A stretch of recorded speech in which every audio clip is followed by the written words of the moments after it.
workplace. Let me go to the governor of Texas. Do you agree with the former president?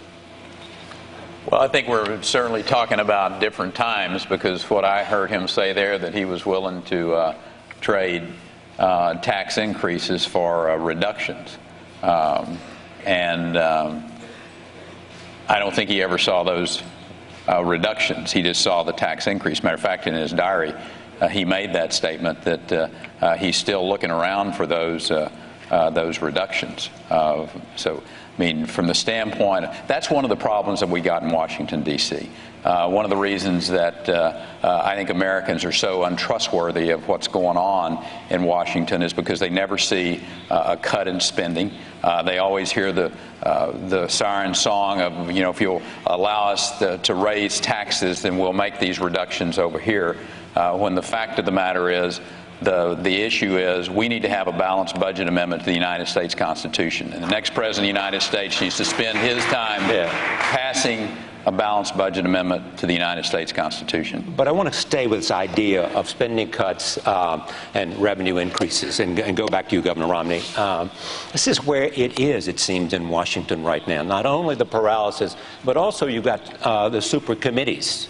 And if, in fact, they can't find an agreement, we're going to have a trigger with automatic cuts, including defense. So doesn't that demand some kind of compromise, as Reagan suggested?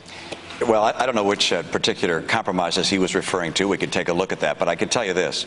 If you go back a few years before that clip and go to JFK's time, the government at all levels, federal, state, and local, was consuming about 27% of the U.S. economy. Today, it consumes about 37% of the U.S. economy. It's on track to get to 40%. We cease at some point to be a free economy. And the idea of saying, we just want a little more. Just give us some more tax revenue. We need that. That is not the answer for America. The answer is to cut federal spending.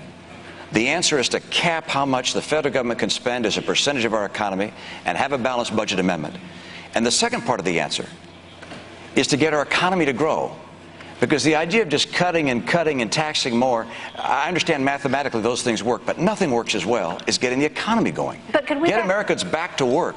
Get them paying taxes, get corporations growing in America, investing in America, bring dollars back, as Rick said, repatriation dollars, bring $1.3 trillion back from overseas, invest in the United States, get this economy going, and I'll tell you, these kinds of problems will disappear. But could we get back to the actual choice that is likely to confront Congress at the end of the year, which is some mix of revenues and cuts, or these draconian automatic spending cuts that would include defense? Which of those two, if that is the choice, would you prefer? Well, my choice is not to cut defense. I think it's a terrible idea to cut defense. I think it's a terrible idea to raise taxes, particularly at a time when the economy's struggling. The idea of raising taxes, taking more money away from the American people so government can spend it, and can spend it. Right now, the president has a jobs bill. So how does last jobs bill work out for us? But this is the automatic cuts? No, I do not want the automatic cuts. I want to see that super committee take responsibility for getting the economy going again by reining in the scale of the federal government and saying we're going to pull back on some of the programs we have and reform our entitlements so they're sustainable. The American people want to see growth and jobs, and they believe that the right way to do it is by cutting back on the scale of government, and they're right. And without any increase in revenue. I just want to say one thing about the entire way Washington works, which was just posed in that question. First of all, the Congress couldn't figure out how to get the debt ceiling done with a president who showed zero leadership. So they adopt a truly stupid bill. Okay? And the bill basically says we're either going to shoot ourselves in the head or cut off our right leg, and we'll come in and around Thanksgiving and we'll show you how we're going to cut off the right leg, and the alternative will be shooting ourselves in the head. Let me just say bluntly, all of the spending cuts that are built into the debt ceiling bill, all of them are acts of Congress. They can all be repealed at any moment. It is nonsense to say we're going to disarm the United States unilaterally because we're too stupid to balance the budget any other way. All right. Congressman Mockman. Last summer, I was a leading voice in the wilderness of Washington, and a lone voice, as a matter of fact, saying, do not increase the debt ceiling. By that, what I was saying is, let's not give Barack Obama another $2.4 trillion blank check to spend. Think of what this means. Our government right now, this is significant. We are spending 40% more than what we take in. We all paid a lot of taxes this year. We paid $2.2 trillion in taxes. That's a lot of money from all the American people. The American government spent 100% of that $2.2 trillion. But the travesty is they spent $1.5 trillion more than that. That's the problem. Every year we are spending about 40% more than what we take in. Our answer has to be that we cut back on the spending so we get to balance. We can't do this because cutting back on the spending, all around us are young people that are going to be paying for this burden. And their tax rates won't be our tax rates.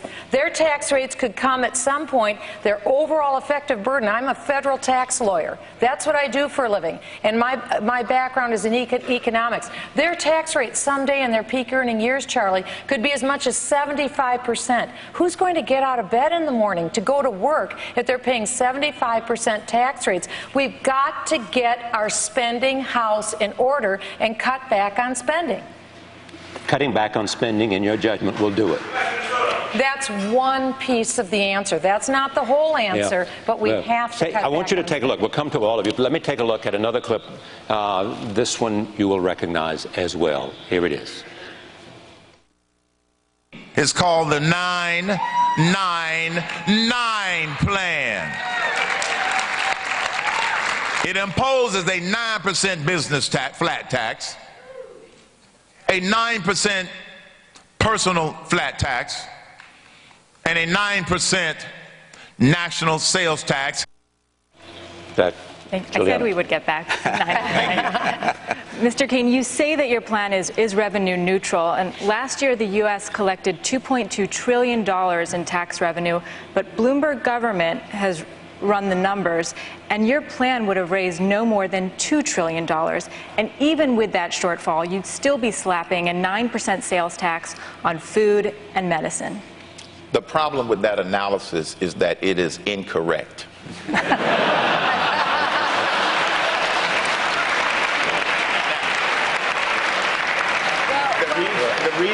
The reason it's incorrect is because they start with assumptions that we don't make. Remember, 999 plan throws out the current tax code, and it starts with three simple economic driving principles. Production drives the economy, risk-taking drives growth, and we need sound money. Measurements must be dependable. Now, what 999 does, it expands the base.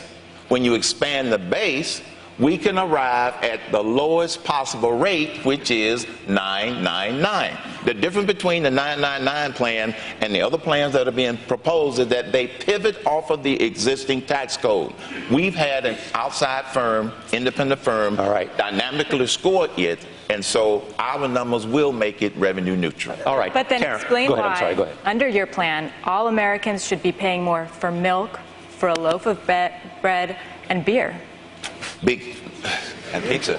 I don't buy beer. You have to start with the biggest tax that a lot of Americans pay, which is the payroll tax, 15.3%. That goes to 9%. That's a 6 percentage point difference, and the prices will not go up. So they've got a 6 percentage point difference to apply to the national sales tax piece of that, and in doing so, they have the flexibility to decide on how much they want to spend it on new goods, how much they want to spend it on used goods, because there's no tax on used goods. But Congresswoman Bachmann, you're a former IRS lawyer. Do you agree? I would have to say that the 999 plan isn't a jobs plan, it is a tax plan.